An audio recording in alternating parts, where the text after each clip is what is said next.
youngest generation that were born just before or during the pandemic, I cannot imagine how their relationship's going to be. There are studies that show how their brains are developing so differently from those who didn't grow up on screens. Their communication, socialization levels, conflict resolution, emotional regulation, and all of those are relational skills. Those are things you need in order to have healthy relationships with yourself and others. I mean, when you say can't imagine, I don't even want to imagine.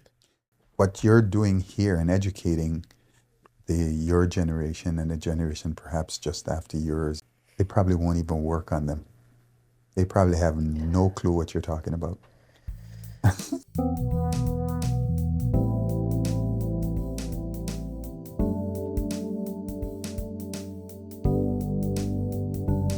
thing nowadays, do you really believe that there are too many boundaries, that people depend on too many boundaries, and are they really necessary? Yeah, it's tough. I think based on the analogy you use, I think it's a good one, that and even what you said. So once you've invested in something and you've gotten to know each other in a relationship specifically, then boundaries can change, right? You've earned the right. It brings me to the N-word, how people use that so liberally amongst each other, right? And when someone else uses it, it says, hey, like if there was a Caucasian person in the room and they used it, they haven't earned the right, right? They haven't invested and know the depth of which it comes from, right? It's almost a term of endowment with each other, but someone outside of that haven't earned the right to do that. And okay, so that speaks of relational boundaries. If you're in relationship with someone in a particular way, then you have certain leeway, you have certain room, right, to be fluid about your boundaries, or to create and renegotiate your boundaries. Boundaries are a relational tool, and like any tool,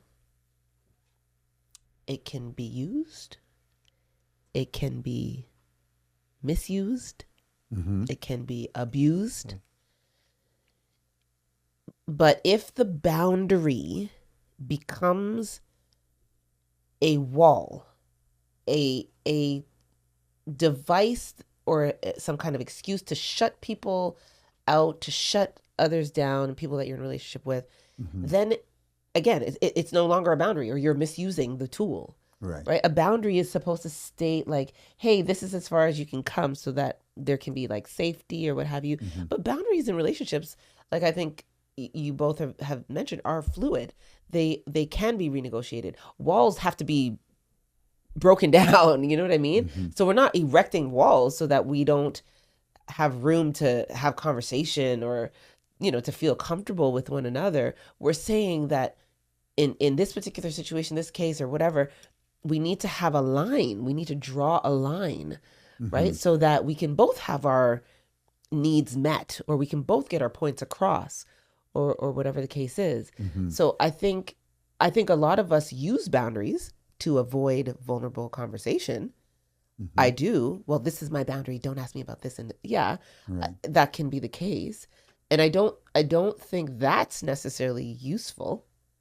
But to avoid, say, violation, to avoid feeling unsafe, or abuse, right? Like physical abuse or mental, emotional, psychological, financial abuse, then yes, I think we need to put boundaries in place, right? And we know when we don't feel good, when we don't feel safe about whatever's going on, and that is a place that warrants a boundary, But again, not a wall. I just think there's a difference between the two. I like what you said a lot about boundaries can be used or abused. I think that's what it comes down to, because like boundaries are about autonomy, right? And we have the right to make decisions about where we'll be, what we'll do. We've been given that right. So doesn't mean we're always going to do it right. We're always going to do it well. Sometimes we're going to misuse any element of our autonomy, right? Some people, they might drink rum for breakfast and have whiskey for lunch and then tequila for dinner. That's their right. Within autonomy, they can do that.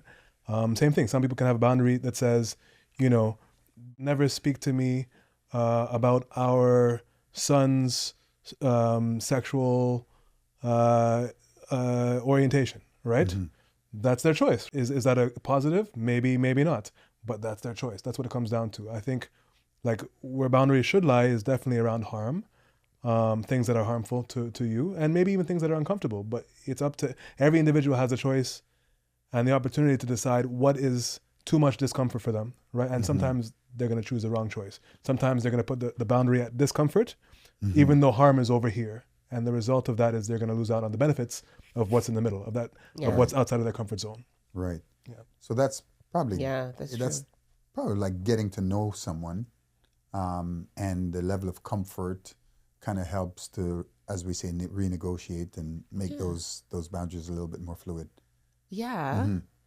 And I also think we don't always know where to put the boundary, or we find out where to put the boundary most often when the boundary is crossed. Right. Mm-hmm. So we know, wait a minute, whoa, I don't feel good about that. I don't like that. Right. And then we're like, okay, we need to put the boundary over here. Mm-hmm. But unless you touch something, unless you press on something, unless you poke the bear, so to speak, you may not know where your boundary needs to be, or that you even need one. Right.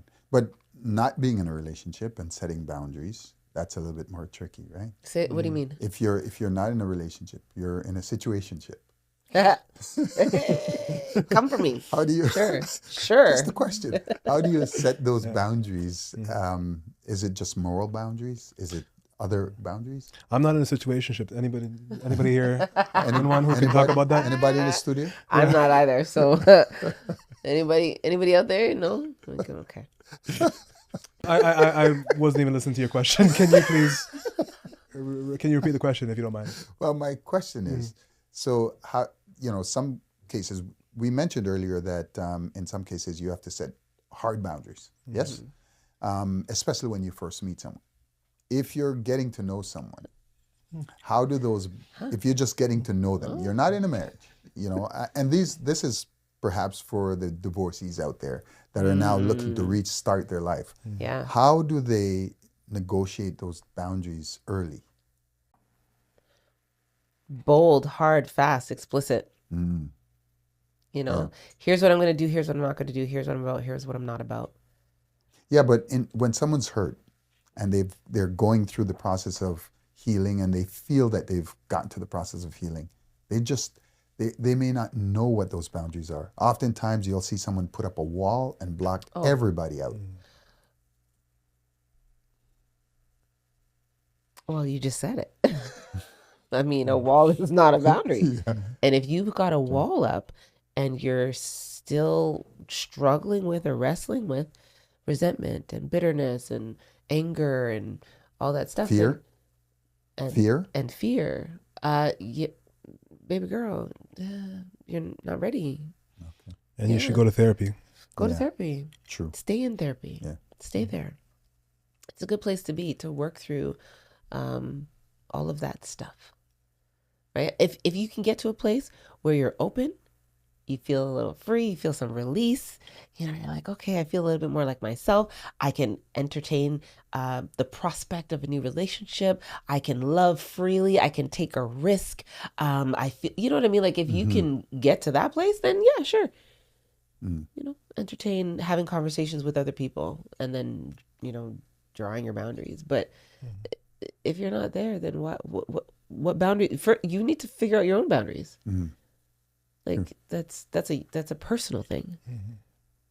And I have a lot of empathy because I think it is challenging. Like maybe this is what you're getting at, but you can set something and it could be too far, or you set something else and it's not far enough. Right. Yeah. So it's a bit of a guessing game to some degree. You come from a divorce, you're hurt, and you think that like most people, I think, go in one direction or the other. Like their walls are up too high or their walls are down too low. So getting external support, expert support, or wise friends, those are some things that could help. To some degree, it's trial and error, I feel like, right? Yeah. Most people probably adjusting. Yeah. Do you disagree? Yeah, because I think if we pay attention to what's happening on the inside, like we know when we feel violated. Like, that's not true. We know when something doesn't feel good. Let's say that. We may not be able to identify exactly what doesn't feel good or why it doesn't feel good, but I think we can figure out like, oh, we get that thing in the pit of our stomach, or our chest gets tight, or our heart starts beating, or our palms get sweaty, or we get flinch, or whatever the case is. And I think those are all pieces of information. Those are all clues and cues to respond to. And more often than not, the response that we give is a boundary that we put in place. What happened to me recently? It was within the last couple of days. It was, yes. I went to get a breakfast sandwich, and they made the breakfast sandwich and put it like on the ledge, and I was standing at the other end of the counter, and two employees walked by the sandwich and walked to this side of the counter, and they were dealing with other like customers. And part of me wanted to be like, hey, my sandwich is right there, can you just bring it over to me? But I waited. And like two people walked by and one person was standing there, and I was like, why am I waiting for that? Right. So something didn't feel good on the inside. Like I was just like, oh, like I want them to bring me my sandwich. But internally, I mean, this is not high stakes. So, by no means is this life or death. But internally, I felt like I want my sandwich. Bring me my sandwich, because I gotta go. But externally, I was kind of like, oh, okay, well, I'm just gonna wait. You know what I mean? But I think in instances like that, you can say, oh, my internal cue is suggesting to me that I don't like something that's happening, and I am being called to respond. Right. And that response could just be speaking up, saying the 3 words, hey, get my sandwich. Okay, few words that need to be said. Yeah. And then that feeling would go away. Yeah. And it could be as simple as that. Saying what's going on the inside of you, expressing yourself, acknowledging that you don't feel good, asking for a conversation. Those are all ways in which we set boundaries and we respond well to the cues that we feel. Right. Yeah. Right? Yeah, so, I agree. Yeah, it doesn't have to be super deep. Yeah. Oftentimes it is deep. Yeah. But I think the more times we overlook the small cues, is the more likely when the big cues come, we'll respond by suppressing until it becomes something that's very serious that we cannot ignore. Right? Yeah.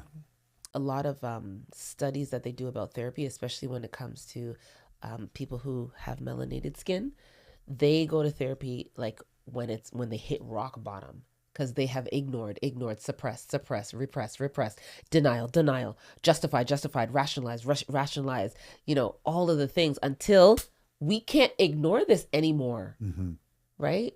You're all everything on the inside of you is like alarm, and you're still trying to say no, it's okay, I can do this. So I think some of us are more inclined then to ignore the cues that require for us to put boundaries in place. Interesting. Yeah. I don't know how we got there, but anyway. I think that was a good comprehensive. Yeah, I agree. Yeah, you covered a gamut. Oh Lord. You definitely didn't speak too little. I'll say that. Yeah. Okay, thanks. You want me to put a little bit more on that? Yeah. I can add some, or is that the boundary? Are we going to put the boundary in place? If you have more to say, like your inside, jokes aside, your inside's always good. Yeah. Thanks. No, I think that's good. I was just thinking about it in terms of like the little things and the big things. I think the other side of it is, because it's not that I disagree with anything that Jen said. The other side of it is our bodies sometimes are lying to us, or we don't always know how to interpret our body signals, or they might be trauma informed. Yeah. So like it's really good to have outside input to help us interpret. Is this fear in a negative way, or is this a good kind of fear that's going to protect me? Right. Yeah. Yeah. Excellent. Yeah. Yeah. And I think, having support, and both professional and personal support can help. Like, and I think maybe women are better at that than men, right? Because it can be like, girl, he said this to me, and your girlfriend will be like, he's a trash, and he's, waste man, and whatever. And we'll get that feedback. And sometimes, girlfriends will be like, do you think you're being a little bit unreasonable? I don't know. You can speak to that. But I know, like, historically, traditionally, and maybe even when it comes to like research, men don't usually lean into their communities to have conversations like that. Not until it gets real bad. Until it gets real bad. Yeah. I had that great talk about the game last night, though. Right. Yeah. Because that was an emotional thing. Yeah, it was lots of emotion. Yeah. Right. Lots of emotion. My team didn't win. Yeah. There's a book called Boundaries, and one of the main questions that is helpful to ask when it comes to boundaries or versus walls is this thing causing me distress? If it is, what can I do about it? And that can help you determine whether or not you're building a bridge, you're building a boundary, you're building a wall. Right? So it's about really just asking yourself the question. And like you said, there's trauma information, but in doing your due diligence, being introspective and all that kind of stuff, you can come up with, answers that are helpful and relevant.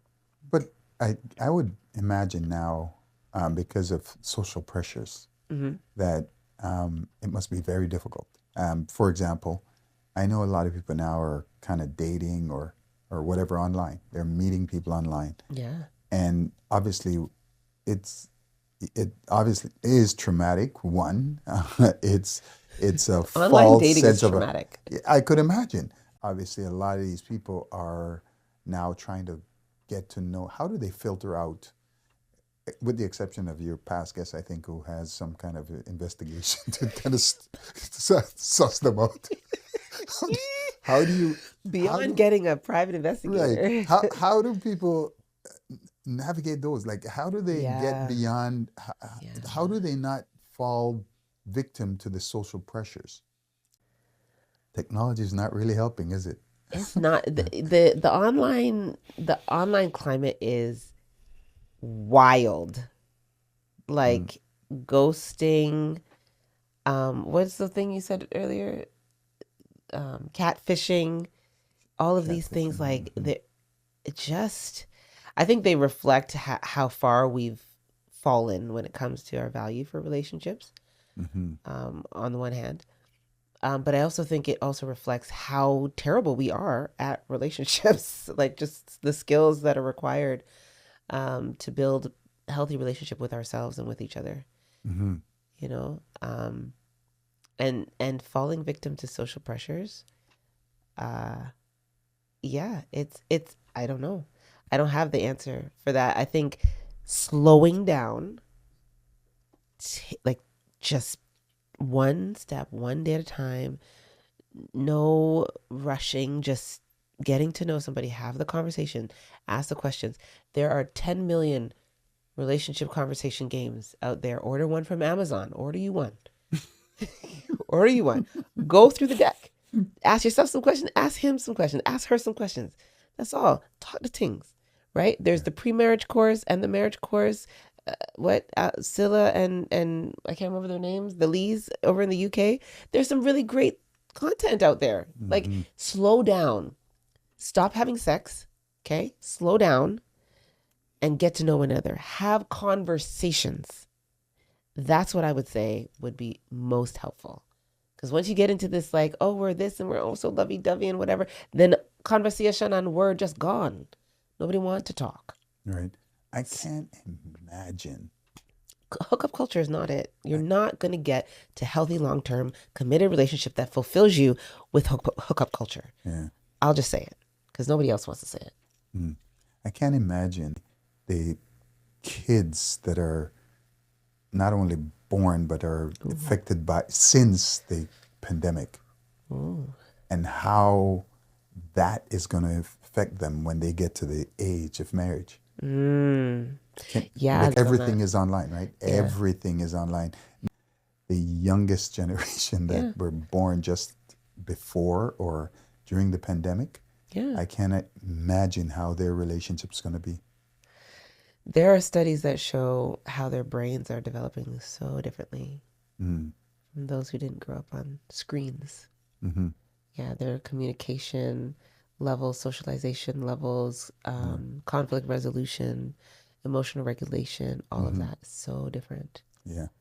And and all of those are relational skills. Those are things you need in order to have healthy relationships with yourself and others. So, I mean, when you say can't imagine, I don't even want to imagine. So what you're doing here and educating your generation and a generation perhaps just after yours, and they probably won't even work on them. They probably have no clue what you're talking about. You'd have to actually redo the manual. Wow. In terms of how, Well, I shouldn't even say that. I at mean, the we're core, still it's humans. human beings. At the Yes. end, we're still human at the end of the day. I think we're always going to need the same things. Oh no, they're going to need it, but Yeah. it's going to have to be reflected differently. They're not even going to understand what you're talking about. You're like aliens out here. I mean, in the words Talking are different changing. language. Yeah, I think You're right. You're right. Overall, Yeah. what I think is not going to change is that as humans, as individuals, and collectively, we need to just continue to try to understand what's unsafe and what's uncomfortable. Right. And where something's unsafe, better off we set a boundary. And where something's uncomfortable, we look at it differently, decide, is this uncomfortable in a way that's going to get me to my goal, or uncomfortable in a way that's actually causing some sort of negative effect on my life, right? Right. So. Yeah. And I think what you guys are doing is when you share your reflection, when you share how you felt during the marriage, after the marriage, how you navigated certain things or avoided certain things. I think that's big. That's the meat and potatoes here, so people don't quit easily. Yeah. If you don't need to quit, don't quit. Yeah, definitely hold on as much as possible. And a lot of these relational tools and skills are so that you don't quit. Right. You know what I mean? Like this cancel culture, you do one thing wrong, you didn't make me happy today and I'm out. Like that's not it. People get to long-term marriage, 20, 30, how many ever years, and they talk about how fulfilling and how beautiful it is. Even in friendships, I have friends that I've had for 10, 15, 30 years, maybe not 30, but a long time, 20 years and 20 plus years. And there's beauty in that. Yes, there's conflict. Yes, there's need to resolve. Yes, there are boundaries that need to be renegotiated. Yes, there are relational dynamics that change. We change, we evolve, we grow. But there's such beauty in that, right? There's safety in that. And I think part of it is because we're created for relationships, we're always going to lean in and move towards that or gravitate towards that, connecting with others, being with others, right?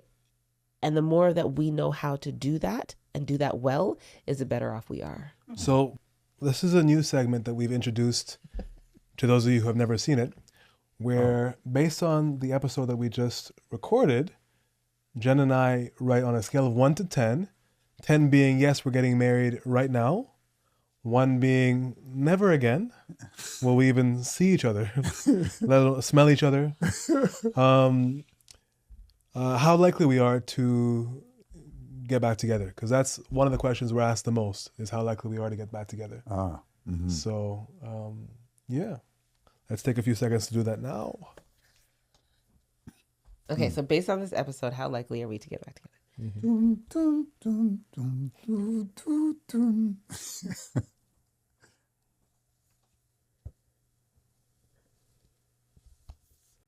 Wait, how long does it take to write down a number? It's not an essay. Hold on. It's just a number. No, hold on. One thing.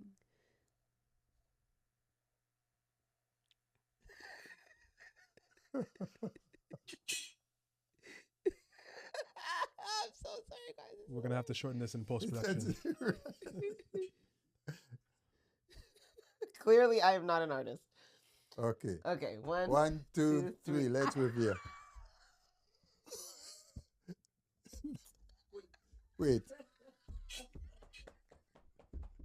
2.9. Why is there 2.9? What is with the decimal point? Wait. So what is yours? What is your? Let me see yours. The pig, when pigs fly. Let me see yours. Oh my Ah. I love it.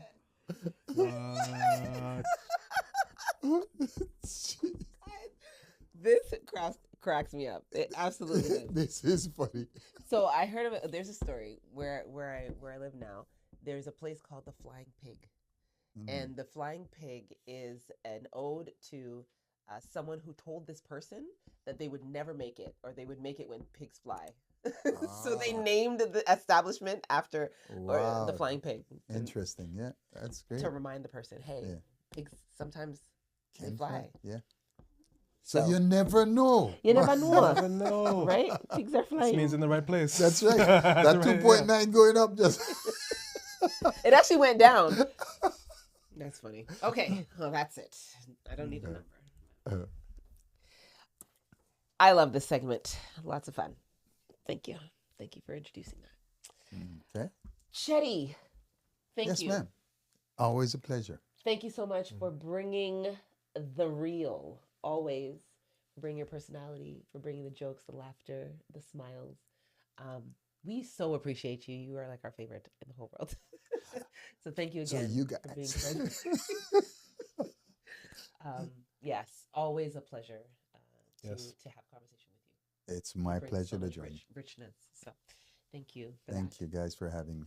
Thank Absolutely. you for letting me be open and frank.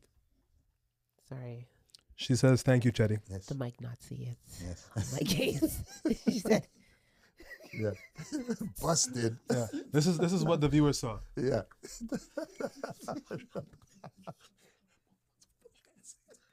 I was saying, thank you so much, Cheddy, for being here. It's always a pleasure. We so appreciate you, and you are one of our favorites. No. You said I was your Oh, and you are my favorite. Yeah. I have favorites. We have favorites. You know, people have favorites. Yeah. And it's a real thing. So I'm trying not to do that again, but it's not working.